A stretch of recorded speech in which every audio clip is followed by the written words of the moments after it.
So it turns out that royal tours need a big rethink, and the Queen quite likes Andrew. They're the two takeaways from the last week. Yeah, sorry, we didn't do a podcast last week. The tour was incredibly busy and I wasn't there, was I? Now, why were you not there? Because I think on the last time we recorded this podcast, we were talking about having just come back from our PCR tests so that we could board the flight to go to the Caribbean. And what would we do if one of us tested positive? Would the other still go? And one of us did test positive, didn't we? Yes, yes, you tested positive on the Thursday night when we were going on Saturday morning on the tour, which meant that only one of us could go, and that made it all quite difficult all round, didn't it? Yeah, it was an incredibly busy tour. A lot of news stories from the tour in terms of kind of very controversial issues to be poured over. The time difference made it challenging, and I think we've probably got slightly different takes on it because you were there and saw it and felt it up close, and I was watching from afar, so we might have slightly different takes on it. Yeah, I think, if you to look at overview, and we've come back and we had that really unusual statement from William at the very end of it, and we had some quite significant speeches in the middle of it about slavery and about relationships with the Queen's realms. It kind of didn't end how we thought it would end. It kind of started how we thought it would start. I kind of felt like the thing was unraveling through the week. You say it started how we thought it would start, but before they had even left RAF Bryce Norton on the Saturday, there was already an engagement that had to be cancelled. So in Belize, their first engagement was cancelled, and that sort of got it off to a slightly shaky start. Yeah, and I suppose that was the narrative from the very beginning, was that the cacao farm had to be relocated because of the protest. The protest wasn't necessarily about them. It was about the fact that the government in Belize didn't consult didn't consult the cacao farm about where William and Kate's helicopter should land and kind of things like that. But yeah, it's kind of set the tone, didn't it? And this was a Commonwealth tour on behalf of the Queen for her Platinum Jubilee. Belize, Jamaica, Bahamas are all realms where the Queen remains the head of state. But my takeaway from it is that are royal tours appropriate in their current form, given where we are as a world at the moment, after Black Lives Matter, after the pandemic? What does it look like for a privileged white couple to be going and visiting people in countries that used to be colonies of Britain?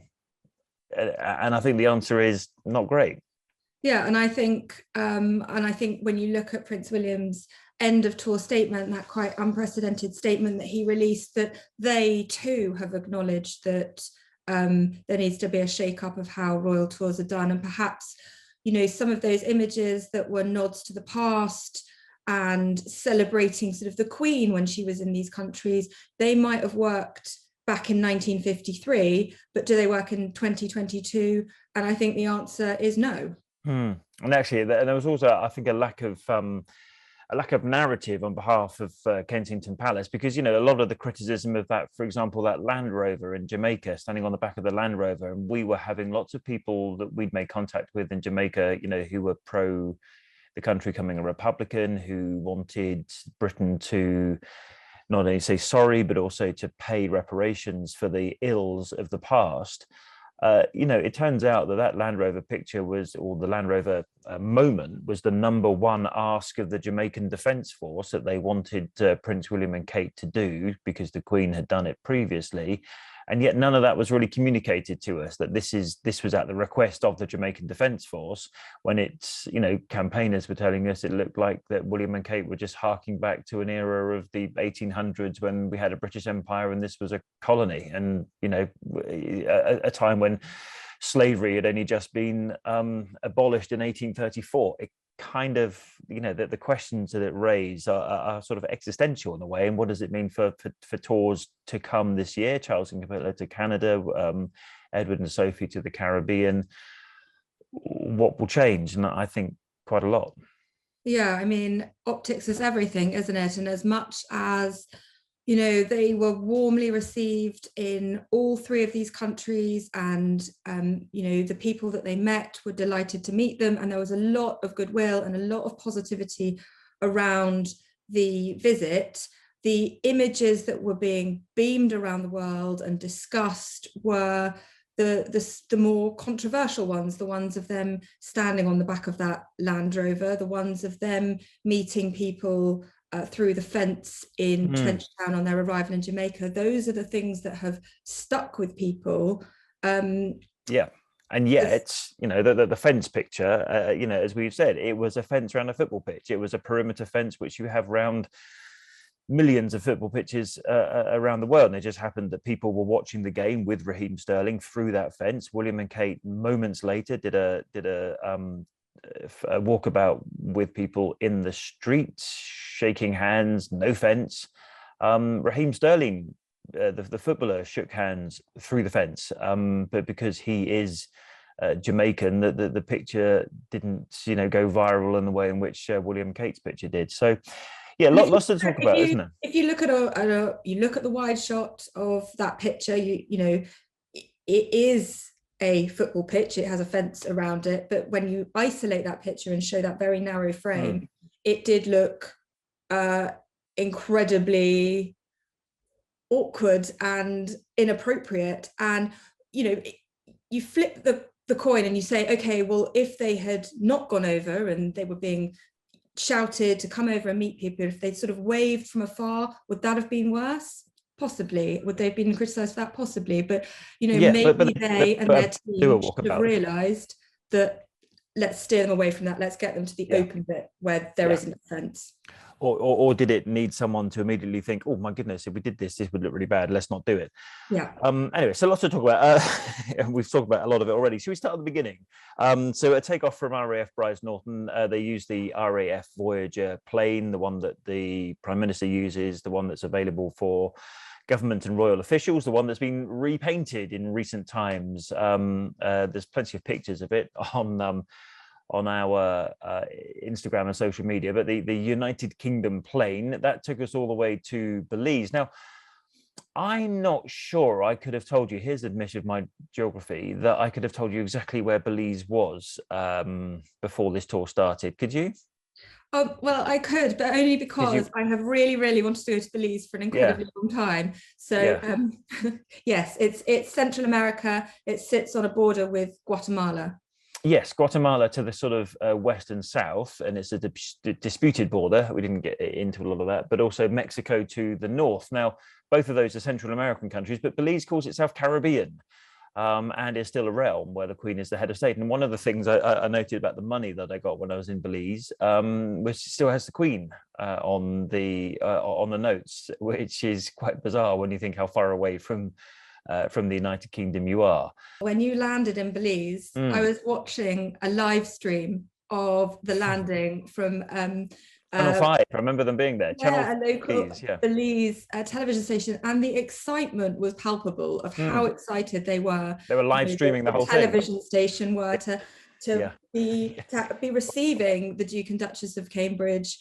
So I was, you're thinking, gosh, this is going to be a really exciting tour. It's going to go really well.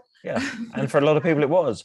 And actually, talking of those pictures, my cameraman on this trip, Mark, got a picture from his wife to say, I've just seen you come off the plane. And for some reason, she was able to find this live stream on YouTube and was watching him come off the plane, and sent him a picture of how he exited the plane at Belize City Airport. And one of the other royal correspondents, actually a friend of this podcast, Russell from the Daily Mirror, was also seen live streaming coming off the plane with a co-op bag. And he popped into the co-op at RAF Bryce Norton beforehand to get some snacks, and he came off the plane holding the green the co-op bag, which was live on Belizean it TV. was. Well, I was partly watching because I wanted to see the arrival and see how it was received, but also because you had a very, very slim window, didn't you, on landing before we went on air to turn around very quickly the fact that they had arrived. No SIM cards, no connectivity when you first land. So I was there watching, thinking, you know, is it going to make? Yes, absolutely. So yeah, that was the Saturday, wasn't it? So and then they went straight to an official meeting with the Prime Minister of Belize. Now I loaded up yesterday. I tried to get a picture from every single one of the engagements. I probably missed one or two, but I think I got all of them. So if you go on our Instagram page, ITV News Royals, you should see 2 posts on there, because it turns out you can only post 10 pictures at a time on Instagram, where you've got every single event, I think, in chronological order. So this is the one I call Kate's blue dress. You can name the events by what Kate was wearing, because she had a lot of changes, I have to say. I don't really notice the clothing thing, but she had a lot of changes of clothes. She did, but also I think if you look at what she was wearing throughout, there are nods to the country's flags, to their national flowers in what she's wearing. There's also nods to the Queen in some of the jewelry that she's chosen. So we always talk about that symbolism in terms of what they're wearing. Yes, actually, I should go onto our Instagram page right now so I can remind myself of the events that we should be talking about. So here we go. This is called Blue Dress. There it is. That's the meeting with the Prime Minister, and then that was followed by Floral Dress, which is what she was wearing the next day for the cacao farm. Interestingly, that meeting with the Prime Minister, by the way, didn't turn out to be half as interesting or newsworthy as the one that followed in Jamaica, but we'll come to that in due course. So this was the cacao farm that was moved from the previous location because this one was had a protest. Interestingly enough, there was a counter protest that day for people saying, hold on a minute, we really wanted William and Kate to come, and we've now lost out on this opportunity of them being here, which is a point that I raised with the owner of the replacement cacao farm, which I think we put in our piece on Sunday night, which was actually, this is an opportunity for us, Belize and Belizeans, to tell people about our cacao and our chocolate and why it's so famous. So this is what he said. Belize, being a small little country, does not have the military forces it needs. So you're saying having the Queen as your head of state is helpful? As a head of state serves sort of protection for us, though we are an independent nation, but we still need help from the outer world. Yeah. And I think having the Queen still is a good thing for us in that capacity. That was followed by, well, because I have to say the chocolate's very good. I've got a funny story here. They make a kind of nectar out of the cacao sap from the tree, and they were selling it in bottles there. So I bought a bottle, and the guy said to me that they encourage people to drink this before they get married because it helps to make babies. He said, because it makes you impotent. Well, I think he meant it makes you potent rather than impotent, which is why people have it before the marriage. I can't offer you any guidance on that. All I can say is that it was very sweet and it tasted very good. But there we are. We should probably move on quite swiftly to the beach event in Hopkins. That's taken a turn I wasn't expecting. Indeed so. So the beach event in Hopkins, which was otherwise known as the dancing event. So this was a celebration of Garifuna culture in Belize, wasn't it? This event, the particular community that they were with, and I suppose was that the point that somebody said to me that was the point where they started to think, oh, I'm not sure I like seeing this sort of white couple trying to pretend that they're dancing with this native community. And I think somebody said to me that was the point where they thought, is this relevant these days? The very beginning. I hadn't really clocked it by then, other than the fact that it's always a bit awkward when you have royals dancing at these events. But that's where some people thought that actually were the flags being raised that these royal tours are a little bit out of date.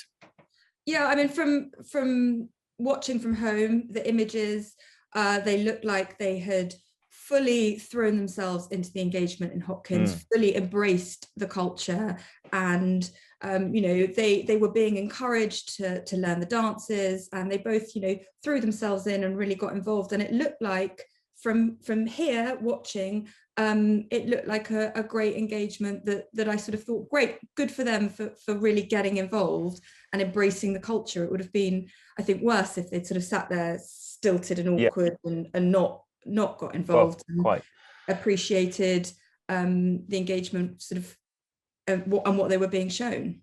So chronologically, as we go, I should probably, the next thing that I was aware of was the next day's event to this Mayan temple. But actually what William and Kay did that afternoon was something, again, you can go onto our Instagram page to see it, was this, diving. We knew nothing about that on that afternoon, but that's what they went and did, and had some private photos taken of that diving, which they then released on their social media account. I have to say, I think if you are going to go diving, and they said it's got the second biggest barrier reef in the world in Belize, a reason to go there on its own, I would say. But if you're going to go diving and say that it was the Belizean government that wants you to go and do it, it should have been an official engagement at which there were members of the press there. It turned out to be a private engagement with a private photographer, which obviously leaves them open to the charge that, and we all know these things aren't holidays, that leaves them open to the charge of, well, were you just having some fun when you should have been working? Yeah, I mean, they went diving, and it wasn't posted, or the press didn't find out about this until we were on our way to Jamaica, just as the flight was about to take off to go to Jamaica. And I think that the purpose of them going diving was to, we know that for Prince William, one of his absolute primary concerns and causes that he is working on is in the environment, and he wanted to see sort of what the Belizeans were doing to protect marine life so well. But what they could have done with that is turned that into a proper engagement covered by the press to really highlight those issues. And in fact, it got completely lost and swamped by issues that were going on elsewhere. And I really don't think they landed the point that they wanted to about the environment. Yeah, absolutely. And we were already on our way to Jamaica by the time we found out about these pictures, and the story was kind of moving on to Jamaica and all the protests that were there, and we'll get to them. So what we did chronologically the next day was we went down the most bumpy track I have ever been on in my life for a solid 2 hours. It was to go and see this Mayan sky temple, I think it's known, or sky palace. Dates back 3,000 years, in other words, 1,000 years before Christ. As ancient and as magnificent, I have to say, as the pyramids of Egypt, and not even discovered. It was hidden under the jungle until like 1937. It was quite phenomenal, the place we went to. But to get there, you can see why it doesn't get many visitors, because it was the most difficult terrain I've been on in a minibus for some considerable time. So we sort of turned up at this Mayan temple, all of our bones shaking and aching, but the site itself was quite something. Yeah, this looked absolutely incredible. It was in the depths of the jungle, wasn't it? And I was really quite jealous. Well, the story there was that actually we were meant to be filing for our bulletins, and we went out of signal when we left the main road and went onto this bumpy track, and didn't get another signal back, not even a drop of mobile phone signal for another 8 hours or something. So I couldn't even let you know that I didn't have the signal to file for the bulletin. So well, luckily for you, we'd spoken before you left, and I had an itinerary of where you were going to be, so I knew you were heading off. And when the entire pack went quiet, which is quite unusual, I knew that you'd gone and that we were unlikely to have any signal. But fortunately, you recorded us a little something before you'd taken off. All the correspondents from all the newspapers and television normally would be posting on Twitter. We've just seen this, just saw that. You probably noticed at home, no one was posting anything at all day. No. I called in actually to the news desk, and I was like, they've gone. They've all gone. We're just not getting any signal from any of them. We might as well write off the chances of it was had to be fair, had it been about 40 minutes earlier, we probably could have done it, because when we got back to the main road, the signal came in and 16 million messages arrived. But yes, it was quite something. But well worth a visit to. And you like them, climbed to the top, didn't you? Before they got there, yeah, to the very top, where you can actually look across into Guatemala. So I can see why this could be an amazing. It deserves to be an amazing tourist attraction. You know, an ancient city, a Mayan city that funny enough, there's an interesting tale here. When we asked why did the Mayan civilization sort of die out, they say basically they abused the land on which their existence depended. Kind of thinks a bit of a Prince Charles message here that you know, they overfarmed the lands, they didn't have enough water, then they started having disputes between one another about who owned what, and you know, food sources became rather scarce. And you know, since the Mayan civilization in that particular area died out, I mean, the forests have grown over it, and I just couldn't believe that this massive structure, and I'll tell you what, it was huge, but that was hidden underneath the trees until just before the Second World War. It's quite something. It's the tallest man-made structure in Belize still, isn't it?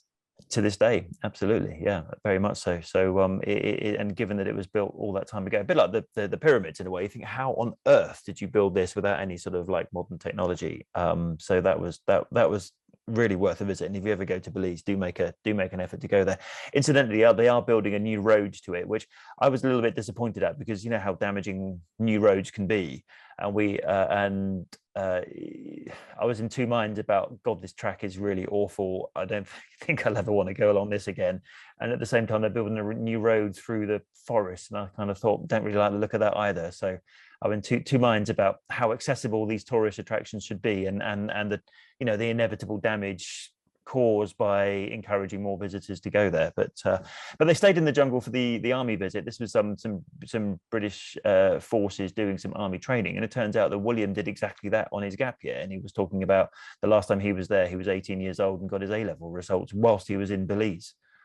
Yeah, he was with the British Army Training Support Unit, which delivers tropical environment training to troops from the UK and international partners. So they both went in.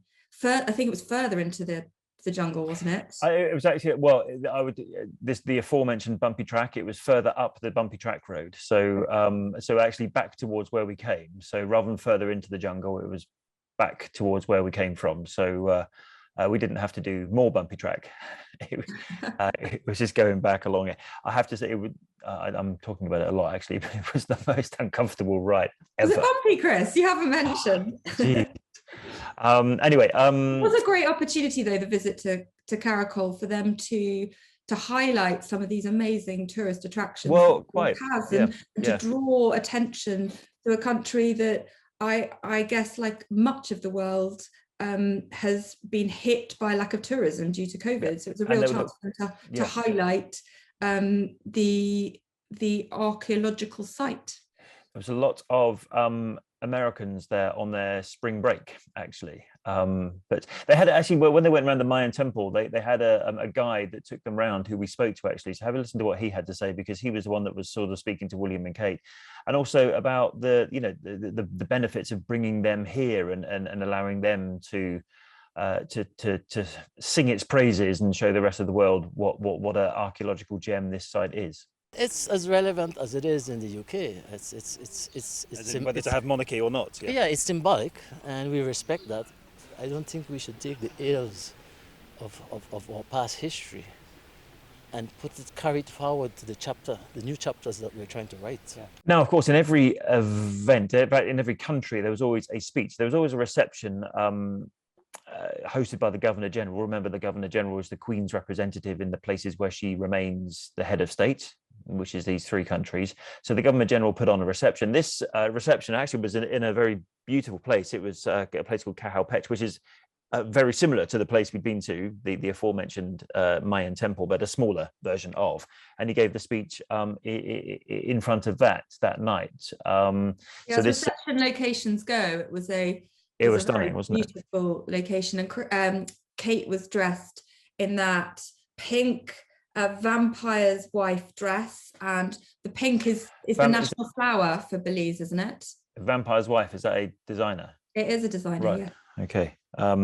Yes, and then William made a speech at that when he was. And I always find it. I tell you what, even I, who kind of knew what this trip was all about and why they were doing it, and the fact it's a realm. But when William referred to his grandmother as the Queen of Belize or the Queen of Jamaica or the Queen of Bahamas, as he did on each of his speeches, it kind of made you think, oh yeah, she is still queen in this country. She is still the head of state.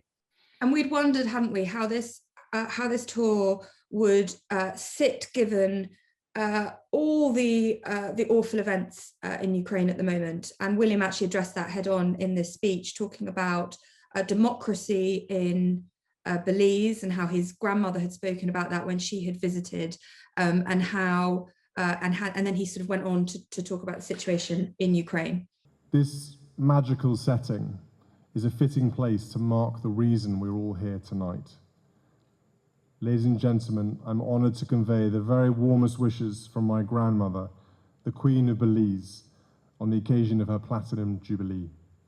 Belize may be small, but your rich blend of ethnic groups contributes to the harmonious tapestry of life. Integral to this is your belief in upholding democratic values, which you have protected so proudly for over 40 years. To quote your own national anthem, Belize is a tranquil haven of democracy. This was something the Queen celebrated when she addressed your Parliament in 1994. She said, "I am proud to associate myself with your determination that social justice and personal freedom should flourish under the rule of law. It is always dangerous, however, to be complacent and to assume that democratic values will look after themselves. Vigilance in protecting them is needed." Her Majesty went on to say that, most of all, democracy is safeguarded by teamwork, the individual wills of all citizens, each pulling together towards the same objective. Sadly, elsewhere in the world, that vigilance is being tested today in Ukraine. Belize has joined many others in condemning the invasion and standing up for the principles of international law, peace, and security. Today we think of those struggling in Ukraine, and we stand with them in solidarity. And that was the last event in Belize. And I'm checking because the next picture in my chronological run through on Instagram, which you must go and look at because I spent a long time with all these pictures. Must go and see this.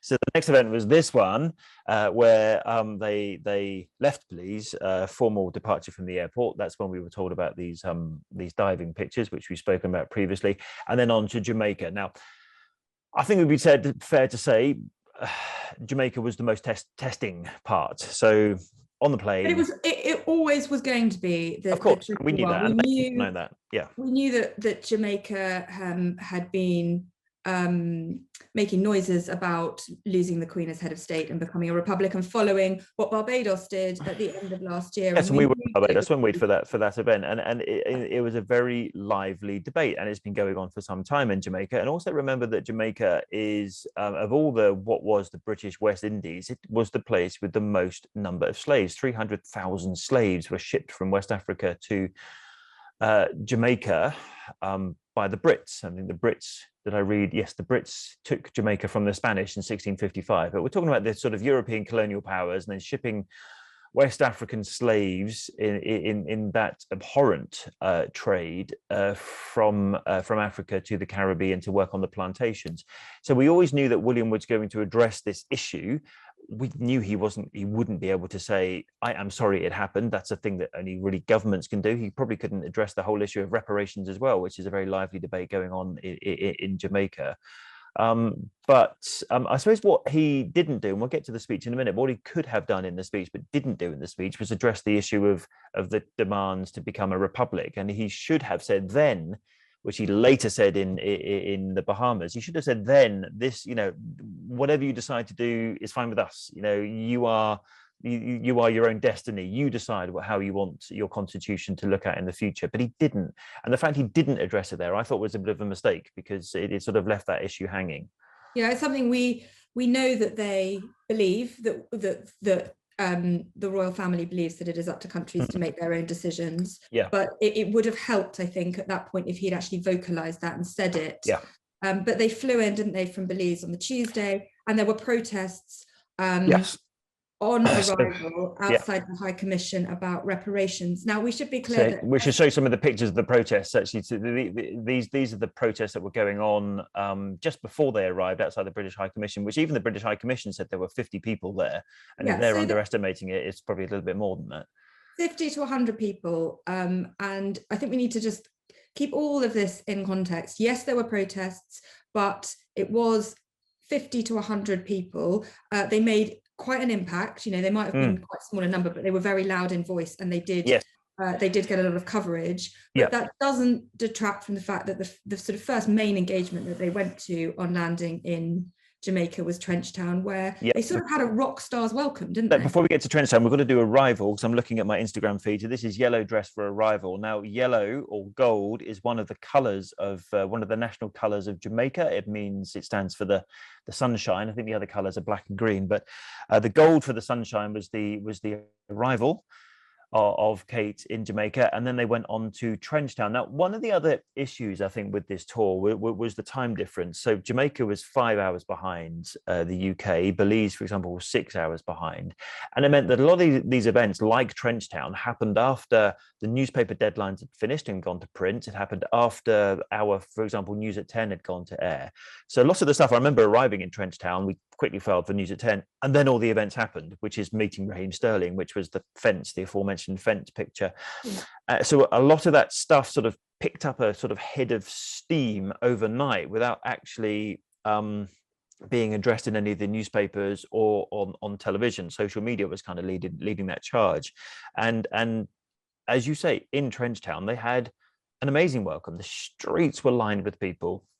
The perimeter fence, that aforementioned fence, had just people hanging off it, not because they were being kept away from them. It was just a perimeter fence around a football pitch, and the match that was going on the football pitch was to support Raheem Sterling's charity foundation to help those from disadvantaged backgrounds get into sport. All those things are good. There's no argument there. Raheem Sterling even had permission from Gareth Southgate to be at the event and miss the training that he was meant to be at back in the UK. But it didn't go so well. Certainly not on social media. As you say, it got completely overtaken by that one image, really, and the fact that they had arrived to those protests. They sort of took on a head of steam overnight and took away from the fact that when they arrived at Trenchtown, I mean, the number of people, and I've been at those sorts of engagements where people are screaming for them and are so excited to see members of the royal family. And, there looked like there were hundreds of people there, which is why I say put it into context with the fact that, yes, there were protests. Yes, there are people calling for reparations, but equally there were people there that were really, really excited to see them. So here is some video of Prince William setting up Raheem Sterling to score a goal for the only goal of the match in that football match that they played. But just before the aforementioned football match with Raheem Sterling, they'd met the Jamaican bobsleigh team, the famous Jamaican bobsleigh team, made famous by that film. What's it called? Cool Runnings. Cool Runnings, yes. Did you go in the bobsleigh? And I went in the bobsleigh. Yes, there is a picture of me in the cameraman's phone, which hasn't been posted anywhere publicly, in the bobsleigh talking to this team. But that was after they both got in it, and I didn't actually think they would get in it, but he did. He was right in there. And have a look at this picture. I mean, I think it's on our Instagram feed. Is this the selfie of Kate and William? It's on my own Instagram feed rather than the ITV News Royals one, and it's basically that it was given to me by the bobsleigh team of all of them in it. It's quite a fantastic picture.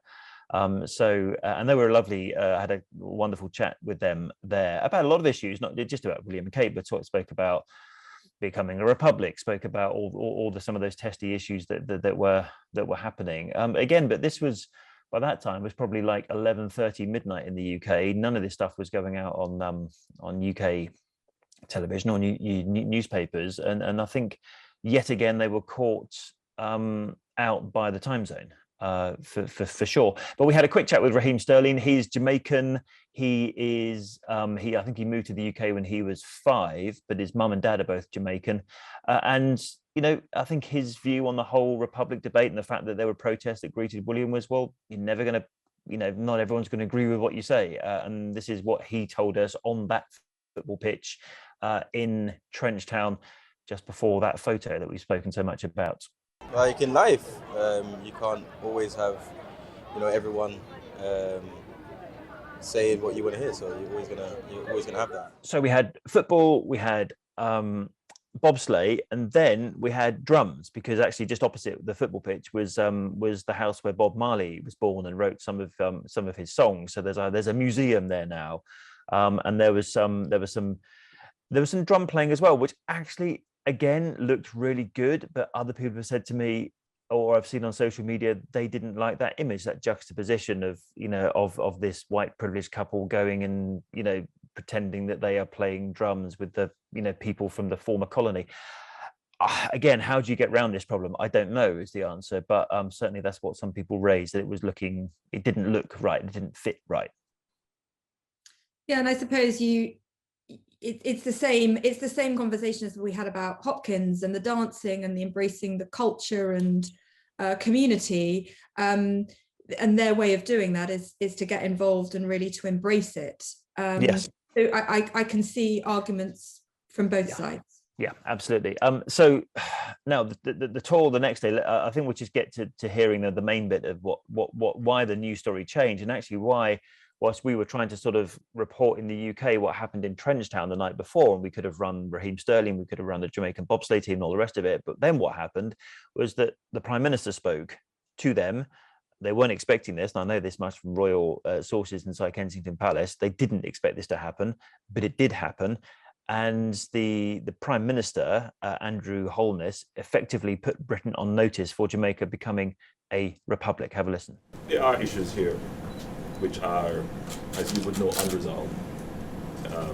But your presence gives an opportunity for those issues to be placed in context, put front and center, and to be addressed in as best as we can.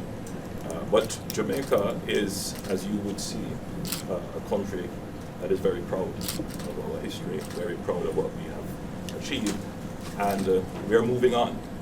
And we intend to attain in short order our development goals and fulfill our true ambitions and destiny as an independent, developed, prosperous country. So I've been to a lot of what's known in the trade as a grip and grin, when you go and shake hands with an official and have some photos taken, and then all the media exit the room. I've been to lots of them, and I've seen lots of pictures of them. Never have I seen one where the Prime Minister effectively gave them a dressing down, which was actually an interesting choice on his part. And I mean, clearly he's got his own national politics to think about, but he could have had that conversation with William and Kate quite easily in 3 or 4 minutes later, when all the cameras had left the room. But he didn't. He obviously wanted that message out there. He obviously wanted people to hear him say it to them. And we know that's his feeling, that he wants Jamaica to lose the Queen as head of state. But I mean, the couple had barely come to a standstill. They certainly hadn't sat down, and he was already saying to them, that he wanted the country to become a fully independent country. It was quite extraordinary to watch and quite unexpected.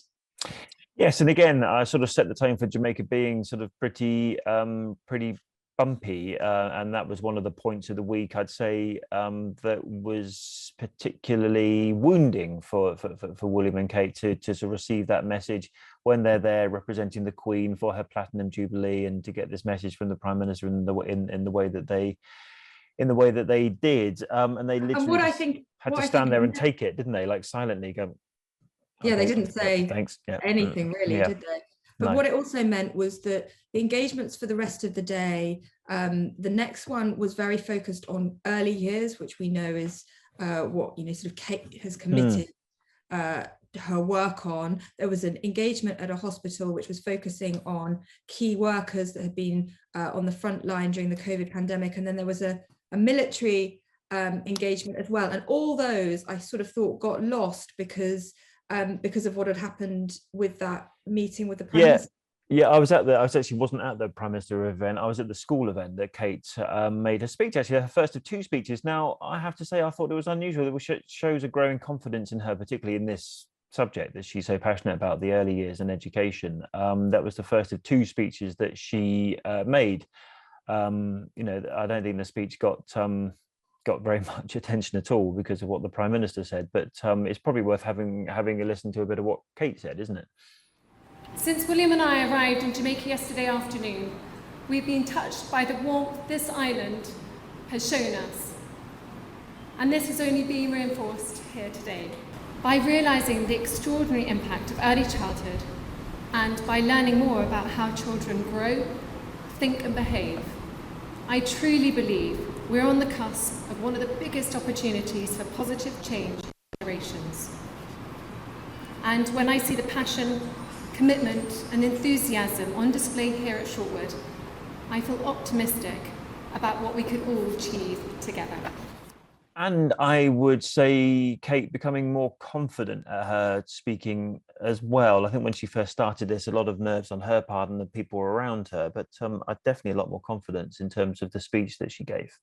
Definitely, and I think there was throughout the tour, really, not even when she was delivering those speeches, but she did appear confident. I think the other thing I also noticed was the pair of them, every engagement they did together, they didn't separate at any point, and they worked really well as a team, and they were quite tactile with each other, lots of sort of putting hands on backs or holding hands. They were very much there supporting each other, and never one sort of trying to outshine the other. They worked together really well, and I agree with you. I think Kate did look confident and natural in this role. She has really, of course, given the subject matter, this was the one where William took the back seat normally because he's the one that's going to be the future monarch, and Kate will be the consort. He's the one that takes the front, but he definitely stood back on this one, and there was a lovely moment with some little kids. I remember chatting to these the most cute kids you've ever seen in your life. One of them was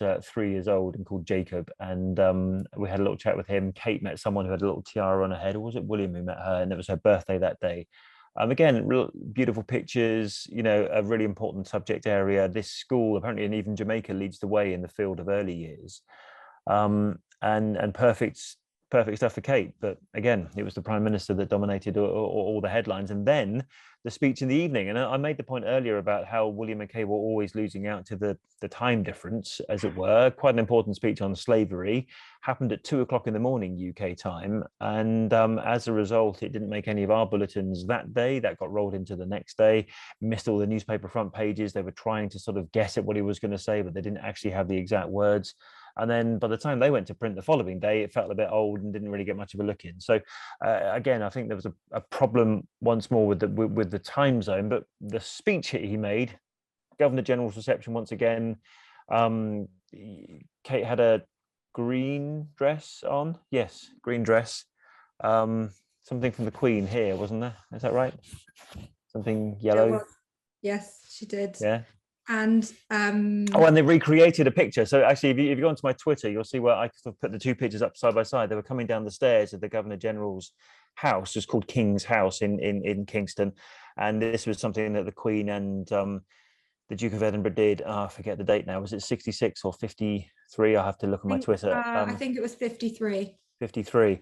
And again, another very nice touch, but if they're going to be accused of looking back too much and not looking forward enough, here was another example. But interestingly, at this event, they also met the Prime Minister again. They'd only met him earlier in the day, and he said what he said. They met him again there at that reception in the evening, along with the Governor General. And this is when William made this speech, this much anticipated speech about slavery. I strongly agree with my father, who said in Barbados last year that the appalling atrocity of slavery forever stains our history. I want to express my profound sorrow. Slavery was abhorrent, and it should never have happened. So, Could he have said sorry? Well, as I said, he expressed his sorrow, but he didn't say sorry. And I think that was what a lot of people wanted. As we mentioned before, he didn't touch on the whole issue of Jamaica becoming a republic, even though the Prime Minister said what he'd said. So the news narrative didn't really change around that. So, yeah, a lot of, I think, again, time zone, speech content, all those things kind of conspired against them. And, funny enough, we went to Emancipation Park the next day in Kingston. This is where, this is a park set up actually fairly recently to celebrate the slavery being abolished in 1834. And as you mentioned, Jamaica's had more slaves than pretty much anywhere else in the former British West Indies. And we spoke to some people there about what they thought. It's just not about republic, but about slavery and about what William said. So, and we got some very, very interesting views. But here's just a flavour of what some people told us in that park. It's good to say it. It's good to come out and say it. But following up on, on the words, then you can start in small ways. Start with your circle. Start doing things to show that you don't really support that. It's a different time. Slavery in the Caribbean was driven not through the Queen or the King of England, but through the House of Commons and the House of Lords. But you do want to cut ties with the British royal family. It's time to cut the tie. Yeah, man, because we have these wigs and we have to, we have the Westminster system down. So that was Thursday morning we did those interviews. And William and Kate were now kind of on one of those days where they leave one country and arrive in the other. Now, the departure from Jamaica was preceded by a big military parade, a passing out parade. The Jamaican Defence Force wanted William and Kate to go. Could have been very, very nice picture. In fact, it was a very, very nice picture, apart from one image. So you probably have seen the image, but let's just show you again. This is William and Kate on the back of the Land Rover. And if we play you how we did it in our piece that day, they were recreating something the Queen had done previously with the Duke of Edinburgh. Now, what might have been okay for the Queen and the Duke of Edinburgh in 1994, and I think she also did it in the 60s, perhaps the 50s as well, what might have been okay then didn't fit well today. And I think, again, here we have an issue of looking back, not looking forward. And here was another point of criticism. And actually, for all the people campaigning in Jamaica for becoming a republic and for reparations, this was kind of like rubbing salt into the wound, I thought, that they were reminding people, William in his tropical uniform with the Blues and Royals, and Kate dressed in white, was it? Cream next to him. It kind of reminded people of the past, of a colonial time, of an era when there was a British Empire. And whilst we were told this was the number one ask of the Jamaican Defence Force, they wanted William and Kate to do this, perhaps the answer should have been no. Perhaps the answer should have been, actually, that's not a great look. That's not where we are in 2022. We don't want to do that. Yeah, it was supposed to be, as you say, a sort of a tribute to the Queen and Prince Philip when they'd been there, an echo to the past. They'd done it in 1953. On their tour in a different Land Rover. They'd done it again in exactly the same Land Rover in, I think it was 66 and 94, but it just sat incredibly uncomfortably with many. It sort of, as you say, was like an image out of some bygone era that didn't feel right in this day and age. And, it's been widely reported that even William questioned whether that this was a good idea, but, as you say, it was the number one request from Jamaica. But he acquiesced to something his host was asking him to do. Perhaps there are ways of taking things from the past, nodding to the past, but doing it in a more modern way. So could William and Kate have driven the Land Rover rather than standing in the back of it? Because it was sort of, because they were elevated and therefore looking down, it just sat really uncomfortable. And yet it didn't when the Queen did it. And the Queen is from a different generation. She was born in 1926. So therefore, it looked very, very different to when it did when the Queen did it. For all those reasons, I think there was a huge sigh of relief from Kensington Palace when they left Jamaica and landed in Bahamas, because whilst Bahamas is another realm, it's a place where some people would like it to become a republic. There's not that same tension. The issue is not as alive. And one of the reasons why the issue of slavery isn't alive in Bahamas is because, so I was told, this was a country where a lot of former slaves went after emancipation, and so it didn't have the same. I think, yes, there clearly were some slaves in the Bahamas, but it didn't have the same level of slavery. There weren't those plantations upon which the slaves worked, and I think for all those reasons, the Bahamas was a much less contentious place for William and Kate to go. But by that time in the tour, William was having to sort of make up for some of the damage that had been done earlier. So, for example, his speech in the Bahamas represented the thing that he should have said at the beginning, perhaps in Belize, about whatever you decide to do in your future, that's down to you, and we will support you with pride, I think he said. And that was a last minute change to his speech, one that he had yes. made on reflection of how sort of the mood of the tour had gone. And I think that is maybe one of the errors from the early bits of the tour, is that there wasn't a reaction when things were unraveling and going wrong. It was allowed to sort of gather steam, sit and fester. And yes, he did do something about that in that last speech. But should he have done something sooner? Should they have been trying to? I think 100% he should have said it in every single speech earlier. Yeah, he should have set that narrative running in Belize, and said it again in Jamaica, and said it again in Bahamas, rather than leave it until the very, very, very last minute. Anyway, before we get to the speeches, so the arrival, airport, you're quite good on colours. I thought this outfit was the same colour as the Bahamian flag. Yep, yeah. That's okay, good. Aquamarine, I would call it. Green, blue, yep. Would you call it aquamarine? Green, blue, yeah. Okay, yeah.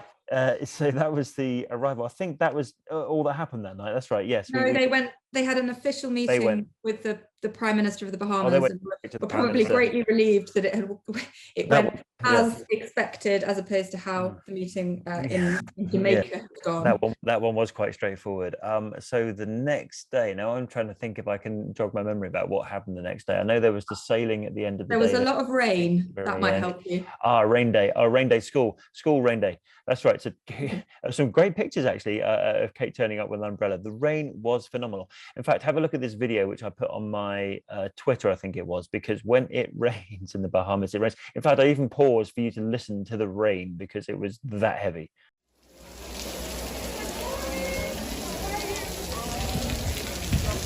Now, I can't say that I was sympathetic. I felt too sorry for you. Okay, fine. So that was the rain at the school, and actually, have a look at these images I put on my Twitter as well on that day when the rain started interfering with the big electronic screen behind Kate when she was making another speech. When it first went sort of pixelated, and then the images of the Queen were sort of all in the wrong place, and then when Kate gave her speech, have a listen to this. But if you're watching on YouTube, have a look behind her, how the screen was sort of going black when it clearly shouldn't have done. It is so wonderful that after 2 years of almost being away from each other, you have recently returned to school and have been reunited with your teachers and friends again. I think at one point even the microphone stopped working, but luckily before Kate got to the stage. But in the context of the narrative of this tour, by which stage was it's all going wrong.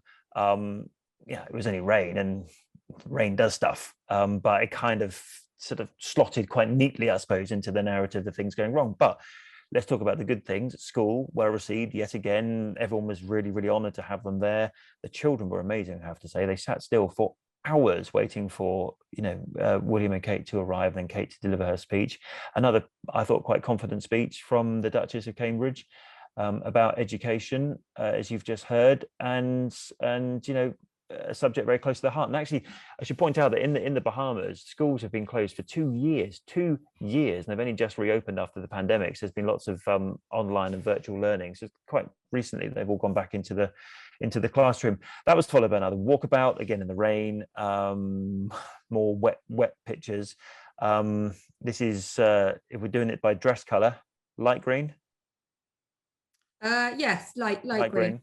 Light green, yes. And then into their sailing gear for the sailing. Into their sailing. So the Cambridges in the rain. The Cambridges are well known for having a good sporting rivalry. We've seen them many engagements over the years competing against each other, which they enjoy enormously. And they had another chance, didn't they, at the Bahamas Platinum Jubilee Sailing Regatta, and it was the first time.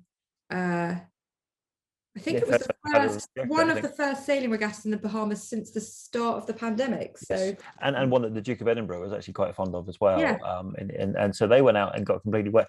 In fact, the camera on this was a Sky News camera. So he went out with their royal correspondent Rhiannon Mills, and they came back absolutely drenched, not from the water under the boat, but from the water coming from the sky.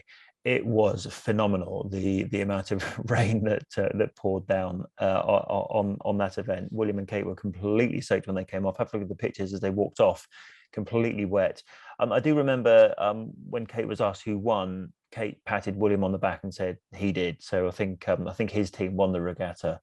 But anyway, but by which stage, all the talk at this stage was, how's this tour gone wrong? What's happened here? So I was actually surprised. Normally, I don't know if it was partly the weather, partly the other events had just taken over by this point, but the sailing regatta pictures normally would have been the pictures that were everywhere, and everyone would have done pieces around them. But by that point, pieces were becoming much more analytical about what had gone wrong over the course of the tour. And headlines like Tour de Farce and things that were just not, didn't look very good, or and so again, it caught out by the time zone, because the speech that night, which was slightly altered when William said effectively relationships evolve but friendships endure, a speech again at the Governor General's house. I wonder whether he should actually be making these speeches not in the evening, like when he's in black tie and Kate's in her finery. Maybe that's not the place to make your key speeches, or say some words, of course, but maybe do the speeches elsewhere in a sort of more, dare we say, modern setting or relevant setting. Maybe that's the place to put the keynote speeches. Anyway, this is what William said about the issue of these three realms becoming a republic. We support with pride and respect your decisions about your future. Relationships evolve, friendship endures. So the speech, as we just said earlier, we won't repeat it, maybe came a bit too late. But the couple of events that he did that day, that we went to a place called Abaco with them, which is a little island that we flew to from the capital Nassau to Abaco. And I have to say, Abaco was one of the worst affected islands from Hurricane Dorian 2.5 years ago. And what I couldn't believe was how much damage there still was. There were like trees sort of ripped apart everywhere, still hadn't regrown. There were houses, still completely smashed up. There were cars overturned. There were boats in places they shouldn't be, which is the water.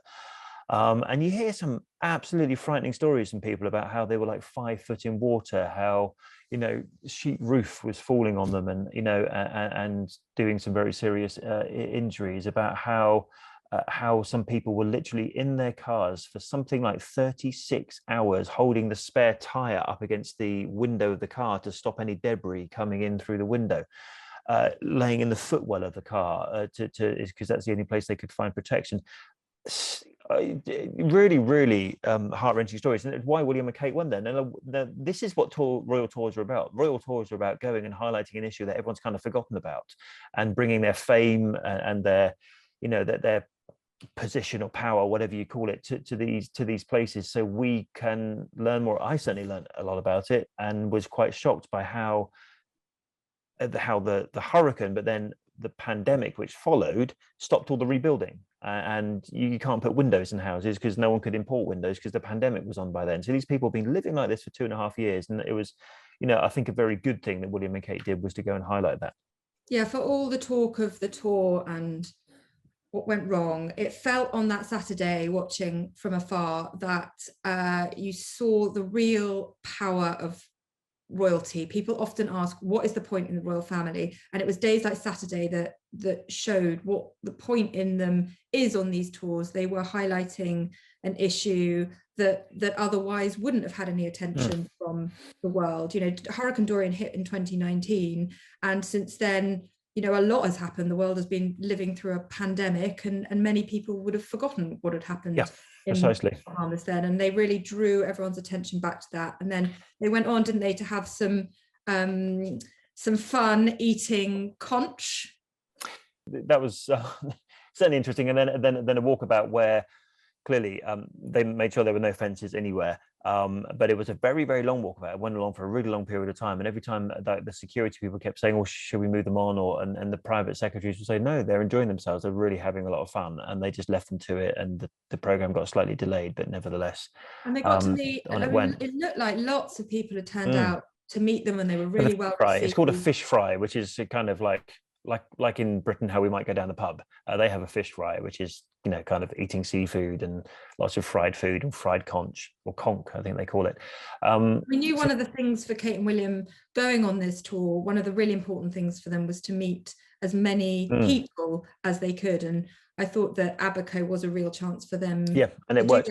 People, they seemed to be, brilliantly received, and I'm sure they were relieved after some. Of course, yeah, that's why Bahamas was much calmer, much calmer. Yeah. And actually, just before we stop with Abaco, let's have a listen to the couple of people that we spoke to about the whole impact of the hurricane. I was in my house, and after we saw the roof coming off, and the roof blew off, and the sides collapsed, my husband said, I said, "We got to get out of here." We want them to see. We can't hide this. This is what we're living in. We can't hide it from the world. We need them to see. Right. We were kind of at the end of the tour now, and given how long we've been going, I think it's probably, people are probably quite hopeful that we are. So there was a quick trip to Grand Bahama, and then where they did some scuba diving. Oh, they met the people that won William's Earthshot Prize. Yeah, Coral Vita, one of his five. Yeah.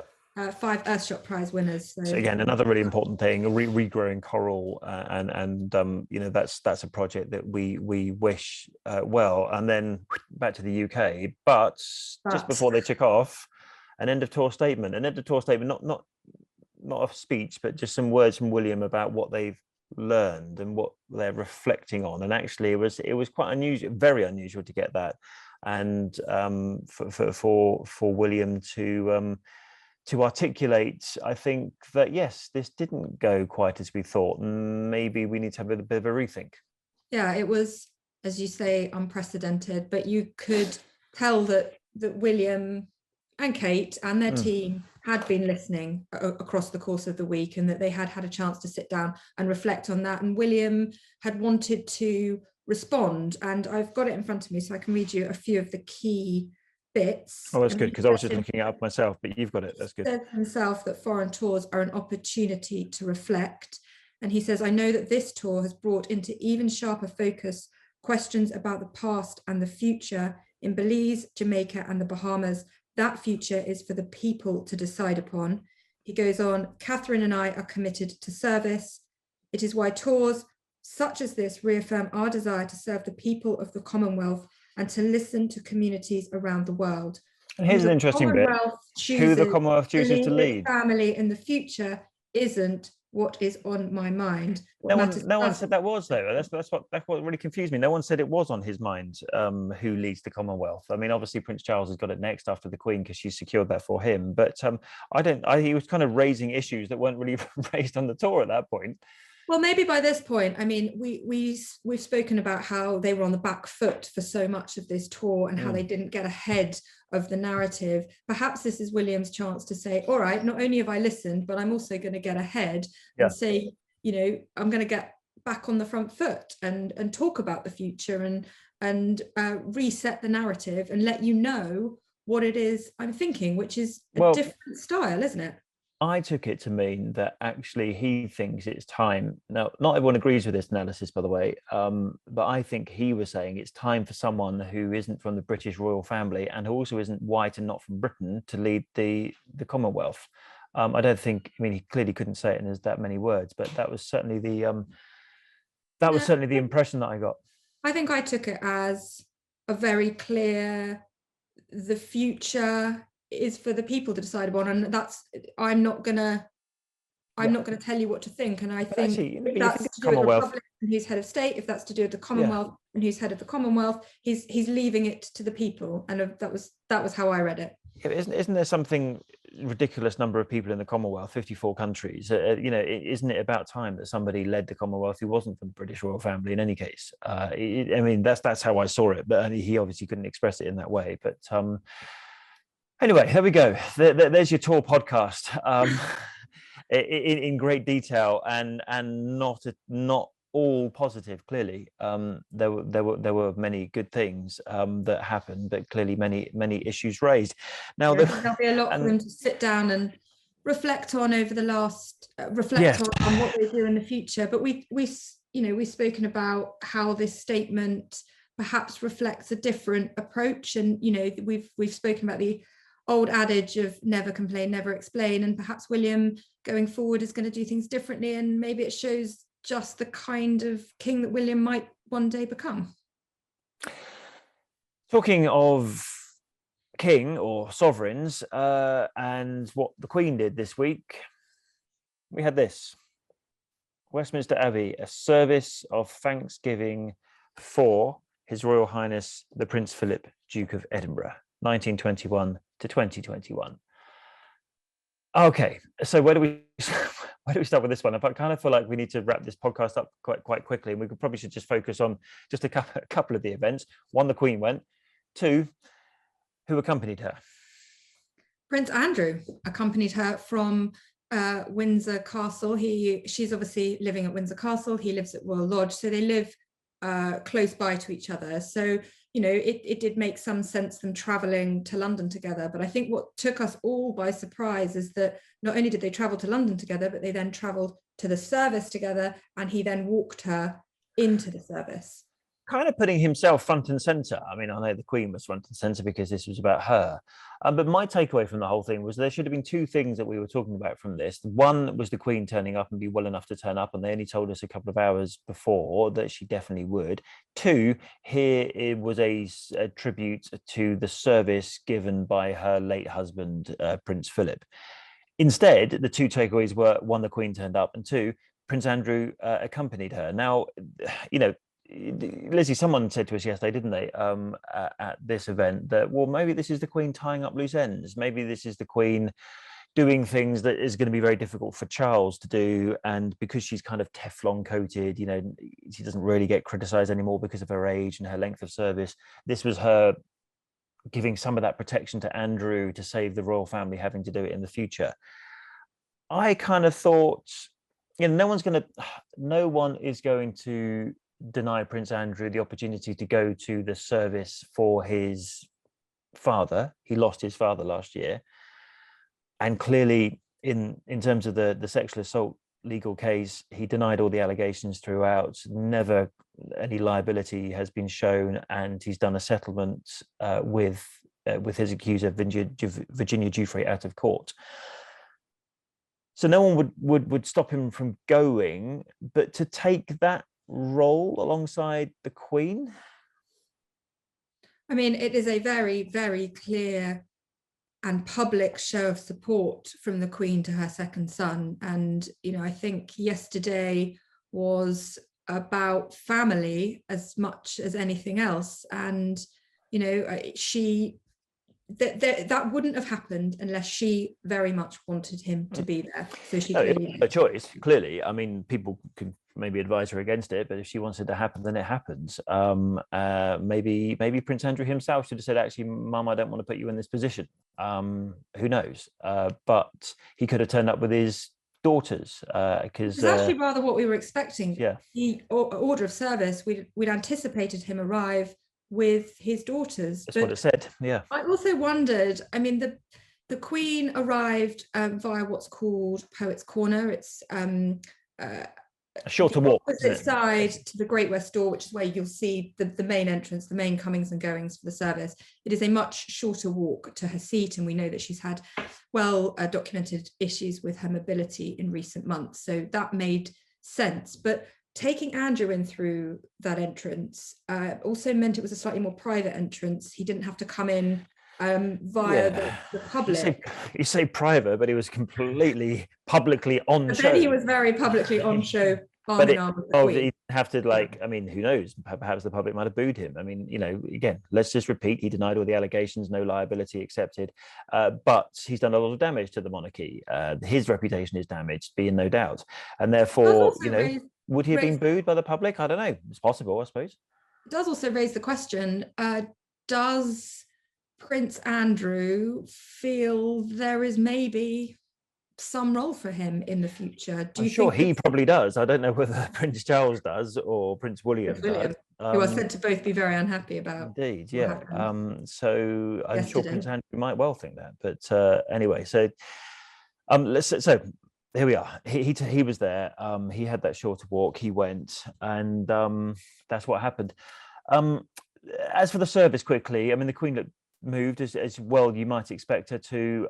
There was a really nice tribute from somebody from the Duke of Edinburgh's award, who's got the Gold Award. There was, I thought, a really interesting lesson from the Dean of Windsor, who obviously knew Philip very well and spoke about actually how he could be abrasive and how he did rub people up the wrong way, and he did sort of prick people's bubbles a bit too quickly sometimes. But it was quite interesting hearing that, he had, this wasn't all about saying how wonderful he was. He was about saying actually sometimes he did annoy people. It was a real there were, chance. and there were hymns, and there were songs that you couldn't have had at the funeral last year because of the pandemic. So I mean, this was a real opportunity, wasn't it, for the Queen, just to sort of pay tribute to her husband in this way.